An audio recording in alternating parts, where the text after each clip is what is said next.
सकाळच्या वेळी तिच्या सासू सासऱ्यांचं जेवण झाल्यावर तनुजा भांडी किचनमध्ये घेऊन चालली होती, तेव्हा तिला पाठीमागून तिच्या सासऱ्यांचा आवाज आला. सुनबाई, आजचं जेवण खूप छान झालं होतं. पोटाबरोबर मनसुद्धा आज भरलं आहे. जर एवढ्या चांगल्या जेवणानंतर मला काल तू बनवलेले 2 गुलाबजामुन दिले तर खूपच मज्जा येईल. हे ऐकल्यानंतर तनुजा रागातच किचनमध्ये गेली आणि रागात तिने गुलाबजामुनचा डब्बा आपल्या सासऱ्याच्या पुढे डायनिंग टेबलावर मोठ्याने आदळला. तरी पण सासरे तिला काहीसुद्धा म्हणाले नाही आणि त्यानंतर तनुजा तिच्या बेडरूममध्ये जाऊन बसली. या घरात मला काय समजलं आहे? मी तर या घरात सगळ्यांसाठी एक मोलकरीण आहे. शेवटी मी पण एक माणूस आहे. असा विचार करता करता तनुजाला तिच्या मैत्रिणीचं बोलणं आठवू लागलं. म्हणजे आजचीच गोष्ट आहे. आज सकाळी तनुजाची मैत्रीण स्वाती आली होती. स्वाती सासू सासऱ्यांपासून वेगळी राहत होती. एवढेच नाही तर नवऱ्यासोबत भांडण करून सुद्धा स्वाती वेगळं राहत होती आणि एका मोठ्या कंपनीमध्ये स्वाती काम करत होती. तिच्या म्हणण्यानुसार ती खूप परफेक्ट आयुष्य जगत आहे. ज्यावेळी स्वाती तनुजाला भेटायला आली होती तेव्हा सकाळचे 10 वाजले असतील आणि अर्थातच त्यावेळेस घरातल्यांचा नाश्त्याचा टायमिंग होता. त्यामुळे मेघना सगळ्यांसाठी खूप पटापटा नाश्ता, चहा वगैरे बनवत होती आणि सगळ्यांना प्रेमाने देत पण होती. तनुजा आपल्या मैत्रिणीसोबत काही वेळ घालवण्यासाठी तिने पटपट किचनमधलं काम केलं आणि चहा आणि नाश्ता घेऊन स्वातीपाशी घेऊन बसली. तर मग स्वाती, कसं चालू आहे तुझ्या ऑफिसमधलं काम? सगळं व्यवस्थित आहे ना? तेव्हा स्वाती तोंड वाकडं करत तनुजाला म्हणाली की अगं, माझं तर मी नंतर सांगते, आधी तुझं सांग मला. अगं तनुजा, तुला कळत नाही का? तुझ्यासोबत जे घडत आहे ते चुकीचं आहे. स्वातीचं बोलणं तनुजाला काही समजलं नाही. तनुजा, तू काय म्हणत आहे? मला काहीच समजलं नाही. प्लीज मला समजलं असं स्पष्ट शब्दात सांग. अगं तनुजा, तू खूप भोळी बाबडी गरीब आहेस. तू चांगल्या परिवारामधून आली आहेस, शिवाय शिक्षण पण चांगलं झालं आहे. तरी पण तू सासऱ्यांची मोलकरीण का बनली आहेस? तेव्हा तनुजा आश्चर्यचकित झाली आणि म्हणाली की अगं स्वाती, तू हे काय बोलत आहेस? मी माझ्या सासरी मोलकरीण कधी बनली आहे? अगं, हे तर माझंच घर आणि परिवार आहे. खूप प्रेम करणारा नवरा मिळाला आहे मला आणि सासू सासरे तर मला एवढे प्रेम करत आहेत की जेवढे ते त्यांच्या मुलीवर सुद्धा करत नसतील. या घरात मला लक्ष्मीचा दर्जा दिला जातो, म्हणूनच मी सासऱ्यांना एवढं प्रेम करते. अगं तनुजा, तुला फक्त या घरातली गृहलक्ष्मी म्हणून तुला मूर्ख बनवलं आहे. अगं, ते तुला त्यांच्या बोटावर नाचवत आहेत आणि तुला वाटत आहे की तुझी या घरात खूप किंमत आहे. तू फक्त या माणसांसाठी एक मोलकरीण आहेस. कधी तुझ्यासाठी तू विचार केला आहेस का? सकाळपासून संध्याकाळपर्यंत तू या माणसांसाठी काम करत असतेस. मग तुझी पण एखादी लाईफ आहे का नाही? का दुसऱ्यांसाठीच आयुष्यभर झटणार आहेस?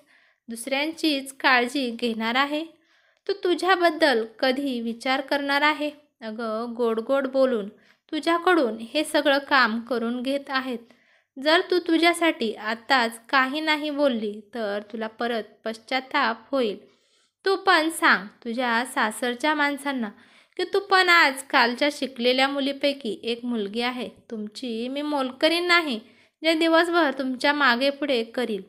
कधीतरी स्वतःसाठी वेळ काढून बाहेरची दुनियासुद्धा बघ. अगं तनुजा, शॉपिंग करण्यासाठी जा, नवीन स्टाईलचे कपडे घाल, तुझ्या मैत्रिणीसोबत पार्टीला एन्जॉय करण्यासाठी फिरायला जात जा.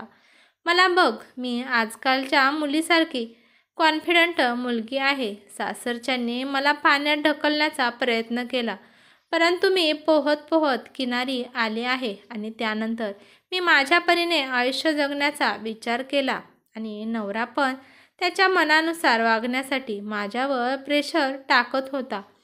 त्यामुळे त्यापासून सुद्धा मी सगळे नाते तोडून टाकले आणि आज मी माझ्या इच्छेने जगत आहे आणि खूप संतुष्ट पण आहे. त्यामुळे मी तुला हे सगळे सांगत आहे की माणसांच्या गोड बोलण्यावर जाऊ नकोस. नाहीतर तू तुझं आयुष्य खराब करून घेशील. स्वातीचं मैत्रिणीचं बोलणं ऐकल्यानंतर तनुजा मजबुरीने विचार करू लागली. आता तिला जे पॉझिटिव्ह वाटत होतं ते सगळं निगेटिव्ह वाटू लागलं. तिला तिच्या सासू सासऱ्यांचं प्रेम, नवऱ्याचं प्रेम सगळं खोटं खोटं दिसू लागलं. पण तिने स्वतःला सांभाळलं आणि स्वातीला म्हणाली की अगं स्वाती, हे बोलणं सोड. आपण खूप दिवसानंतर भेटलो आहे तर एन्जॉय करू. त्यावेळेस तनुजाने स्वातीच्या बोलण्याकडे दुर्लक्ष केलं. पण स्वातीचा एक एक शब्द तनुजाच्या डोक्यात आणि हृदयात हळूहळू चालला होता. मैत्रिणीचं बोलणं ऐकल्यानंतर तनुजाला खरंच असं वाटू लागलं की सासरचे माणसे माझा फक्त फायदा घेतात आणि त्यांच्या नजरेत माझी फक्त एक मोलकरीण आहे म्हणून इज्जत आहे. थोड्या वेळानंतर स्वाती म्हणाली की ठीक आहे तनुजा, मी आता जाते. अगं खूप दिवस झालं मी ब्युटी पार्लरला गेली नव्हती. त्याचं काय आहे ना, मी माझी पूर्ण काळजी घेते. आणि स्वातीने एक तिरका कटाक्ष तनुजाकडे टाकला आणि ती बॅग घेऊन निघाली. पण जाता जाता ती तनुजाला म्हणाली की कदाचित तनुजा, माझ्या बोलण्यावर तुला राग आला असेल, पण मी जे म्हणाले त्याच्यावर एकदा विचार कर. आपल्या मैत्रिणीचं बोलणं ऐकल्यापासून तनुजाच्या स्वभावात बदल झाला होता. विचार करत होती तेव्हा तिला आवाज आला की सुनबाई, जरा माझा चष्मा आणून दे. चष्म्याशिवाय मला पेपर वाचता येत नाही. तेव्हा तनुजा खूप मोठ्या आवाजात म्हणाली की हे बघा बाबा, माझ्याकडे तुम्हाला चष्मा देण्यासाठी वेळ नाही, त्यामुळे थोड्या वेळाने पेपर वाचा. पेपर वाचल्याशिवाय तुम्हाला करमत नाही का? आपल्या सुनाकडून असं उत्तर येईल असं रमेशरावांना कधीच वाटलं नव्हतं. कारण नेहमी तनुजा हसत खेळत काम करत होती. तिच्या असल्या वागण्यावर सासूबाई हिराताई पण आश्चर्यचकित झाल्या. पण कोणीच तिला काही म्हणाले नाही. पण थोड्या वेळाने हिराताई तनुजापाशी गेल्या आणि प्रेमाने म्हणाल्या की तनुजा बाळा, काय झालं आहे? तुला कशाचं टेन्शन आहे का? किंवा तुझी तब्येत ठीक नाही का? पण तनुजाला वाटलं की सासूबाई माझ्या एकटेपणाचा फायदा घेऊन मला गोड बोलत आहेत. त्यामुळे तनुजा त्यांच्यावर ओरडत म्हणाली की नाही नाही, मला कशाचं टेन्शन असणार. कारण तर मी इथं तुमच्या सगळ्याचं टेन्शन दूर करण्यासाठी बसली आहे. तर मग मला कुठून टेन्शन येणार आहे? तुम्ही येथून जावा आणि तुमच्या खोलीत जाऊन आराम करा. तुमची कामवाली बाई मी तर आता आराम करत आहे.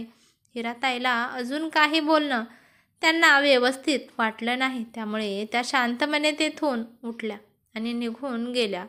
संध्याकाळच्या वेळी तनुजाने वेगळी भाजी बनवली नाही. दुपारची जी होती तीच भाजी सगळ्यांसमोर मांडली. तिच्या नवऱ्याला कळाले की ही भाजी दुपारची आहे. त्यामुळे तो तिला म्हणाला की अगं तनुजा, दुपारचीच भाजी दिली आहे, आत्ता काही बनवलं नाही का? ती आपल्या नवऱ्यावर रागवत म्हणाली की मला सारखी सारखी वेगळी भाजी बनवता येत नाही. जर खायचे असेल तर खावा, नाही तर जाऊन झोपू शकता. हे बघा, मी आजपासून सगळ्यांसाठी वेगळी वेगळी भाजी बनवत बसणार नाही. असं म्हणून तनुजा तिच्या खोलीत गेली आणि झोपली. तनुजाकडून हे उत्तर मिळाल्यावर तिच्या नवऱ्याला जयदीपला पण धक्का बसला. पण तरी पण तनुजाला कोणी काही नाही म्हणाले. सगळ्यांनी शांतपणाने जेवण केलं आणि आपापल्या खोलीमध्ये निघून गेले. खोलीमध्ये तनुजा विचार करत होती की मला या नोकरांनी समजलं आहे, पण मला समजायला खूप वेळ झाला. ती मनातल्या मनात विचार करते की मी उद्याच्याला नाश्त्याला काहीच बनवणार नाही. ज्यांना काही खाऊ वाटते त्यांनी स्वतःच्या हाताने बनवावं, नाहीतर सासूबाईंना सांगणार आहे तुमचं तुम्ही बनवा. मी जर जेवण नाही बनवलं तर 2 दिवसांचं त्यांचं डोकं ठिकाणावर येईल. नाही आलं तर मी माझं नाव तनुजा सांगणार नाही. सकाळच्या वेळी ती जाणून बुजून खोलीच्या बाहेर गेली नाही. पण थोड्या वेळाने तिची सासू दरवाजात आली आणि म्हणाली की सुनबाई, आज तुझी नणंद येणार आहे, त्यामुळे जेवणात काहीतरी स्पेशल बनव. मला वाटते की तू पुरी भाजी बनवावी.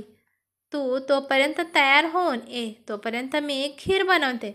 सासूबाईंचं बोलणं तिने शांतपणे ऐकलं आणि नंतर तनुजा रागात म्हणाली की मी तर फक्त तुमची फुकटातली नोकरानी बनून राहिली आहे, कारण मी रोज रोज तुमच्यासाठी खायला आणि तुमची कामे करत असते आणि वरून पाहुण्यांची सुद्धा मला उठाठेव करावी लागते. आता खूप झालं, माझ्याकडून कोणतीच उमेद ठेवू नका. तसं म्हणून तनुजा पाय आपटत बाथरूममध्ये चालली होती, पण तिचा अचानक पाय घसरला आणि ती खूप जोरात आदळली आणि तिचं डोकं बेडच्या कोपऱ्याला लागलं. त्यामुळे तनुजाचा एक पाय खूप दुखायला लागला आणि डोक्यातून रक्त पण येऊ लागलं. हिराताई हे पाहून खूप घाबरल्या. त्या पटकन तनुजापाशी आल्या आणि तिला आधार देऊन बेडवर बसवलं आणि त्यांनी एक ओढणी तिच्या डोक्याला बांधली, ज्यामुळे रक्त कमी वाहेल. त्यानंतर हळूहळू त्यांनी तिला झोपवलं. सकाळचा टाईम होता, त्यामुळे तिचा नवरा पण घरीच होता. तो बाहेर अंगणात एक्सरसाइज करत होता आणि सासरे रमेशराव पण तिथेच आसपास फिरत होते. हिराताईने मोठ्याने दोघांना पण आवाज दिला. हिराताईचा आवाज ऐकून दोघे पण पळत आले. तनुजाच्या नवऱ्याने पटकन त्यांची 4 व्हीलर काढली आणि त्यामध्ये तनुजाला बसवलं. तिला भयंकर वेदना होत होत्या आणि सासू सासरे पण तिच्यासोबत बसले. हॉस्पिटलमध्ये गेल्यावर तिच्या पायाचा एक्सरे काढला, तेव्हा कळाले की तनुजाचा एक पाय फ्रॅक्चर झाला आहे. तनुजा तिच्या अवस्थेवर रडत होती. तेव्हा तनुजाच्या जवळ तिची सासूबाई आली आणि आपल्या पदराने तिचे डोळे पुसत म्हणाल्या की बाळा का रडत आहे, काहीसुद्धा नाही झालं असं म्हणून त्या तिला आधार देत होत्या. तनुजा बाळा, आम्ही सगळे आहोत ना, त्यामुळे तू टेन्शन घेऊ नकोस. आम्ही आणि डॉक्टरांनी सांगितलं आहे की फ्रॅक्चर थोडंच आहे आणि काही दिवसातच तू व्यवस्थित होशील. तनुजाच्या पायाला प्लॅस्टर झाल्यानंतर काही तासांनी डॉक्टरांनी त्यांना घरी पाठवले. तोपर्यंत तनुजाची नणंद पण घरी आली होती. तनुजाने पाहिलं की तिच्या नणंदने सगळं घर व्यवस्थित केलं होतं, कारण तिच्या वहिनीला सगळा पसारा पाहून कोणताही त्रास व्हायला नको. गृहिणी अशी असते की तिला घरात झालेला पसारा पाहून खूप टेन्शन येतं आणि जर जोपर्यंत ती पसारा व्यवस्थित करत नाही तोपर्यंत तिला करमत नाही. त्यामुळे तिच्या नणंदला माहीत होतं की तनुजाला जर सगळीकडे असा पसारा झालेला दिसला तर तिला त्रास होईल. त्यामुळे तिने सगळं व्यवस्थित केलं होतं. तनुजासाठी तिच्या सासऱ्यांनी व्हीलचेअर आणली होती आणि त्या व्हीलचेअरवर तनुजाला बसवलं होतं आणि मग ते हळूहळू तिच्या खोलीपर्यंत गेले आणि तिला सगळ्यांनी मिळून बेडवर झोपवलं. तनुजाने पाहिलं की बेडरूममध्ये सुद्धा तिच्या नणंदने व्यवस्थित ठेवले होते आणि सासूबाई पण तिच्या तब्येतीची काळजी घेत होत्या. तिला औषध पाणीसुद्धा वेळेवर देत होत्या आणि तिने तिच्या सासऱ्यांकडे पाहिलं तर तिचे सासरे तिच्यासाठी सफरचंद कापत होते. नणंदने तिच्या तब्येतीबाबत विचारले. त्यानंतर ती तिच्या आईला म्हणाली की आई, तू फक्त वहिनीची काळजी घे. घरातलं सगळं काम मी करते. तू अजिबात कशाचं टेन्शन घेऊ नकोस आणि वहिनीला पण कशाचा त्रास देऊ नकोस. आणि मी आता काही दिवस इथेच थांबणार आहे. मी 2 दिवसांनी जाणार होती, पण वहिनीची तब्येत पाहून मी लवकर जाणार नाही. तिच्या सासऱ्यांचं तिच्यावर असणारं प्रेम पाहून तिला खूप आता पश्चाताप होऊ लागला की आपण कालपासून सासू सासऱ्यांचं मन दुखेल असं बोलत होती. तिला आता कळालं की ती जे करत होती ते चुकीचं होतं. मैत्रिणीच्या बोलण्यात येऊन ती तिच्या सासरच्या माणसासोबत वाईट व्यवहार करत होती. आज जरी तनुजाला शारीरिक त्रास होत असेल, परंतु तिचं मन हे पाहून खूप संतुष्ट होतं, कारण तिला समजलं होतं की या घरात तिचं स्थान कुठे आहे. त्यांच्यासाठी मी एक नोकरानी नाही, तर मी त्यांच्यासाठी खरोखरची गृहलक्ष्मी आहे, ज्यामध्ये सासरची मला ऑर्डर सोडत नाही, तर ते मला सगळे आपलेपणाने मला सगळे कामे सांगत होते. ते सगळे माझ्यावर एवढा विश्वास टाकतात की घरातला सगळा व्यवहार माझ्यावर सोपवला आहे. यानंतर मेघनाने असा निश्चय केला होता की आजपासून ती कोणाच्या बोलण्याला भुलून स्वर्गासारख्या घराला तोडण्यासाठी आता प्रयत्न करणार नव्हती. तनुजा हा विचार करतच होती तेव्हा तिने पाहिलं की तिचे सासरे तिच्यासाठी एका ताटात जेवण घेऊन आले होते. सासऱ्यांचं वय झालं आहे, तरी पण ते आपल्या सुनेची किती काळजी करत आहेत असा विचार तनुजा करते. त्यानंतर सासूबाई तिच्यापाशी बसल्या आणि म्हणाल्या की देवाचं आभार आहे की माझ्या सुनाला काहीसुद्धा झालं नाही. तुला असं हसताना पाहिल्यावर मला खूप भारी वाटतं. सासूबाई तिच्या डोक्यावरून हात फिरवत म्हणाल्या. त्यानंतर तिची नणंद आली आणि म्हणाली की आई, मी सगळ्यांसाठी कॉफी बनवणार आहे. कॉफीचं नाव काढल्यावर सासरे खूप आनंदित झाले, जसे की लहान बाळाचं आहेत. ते म्हणाले की ठीक आहे बाळा, तू कॉफी बनव. असं पण जेवण झाल्यावर कॉफी प्यायचं खूप मन होत आहे.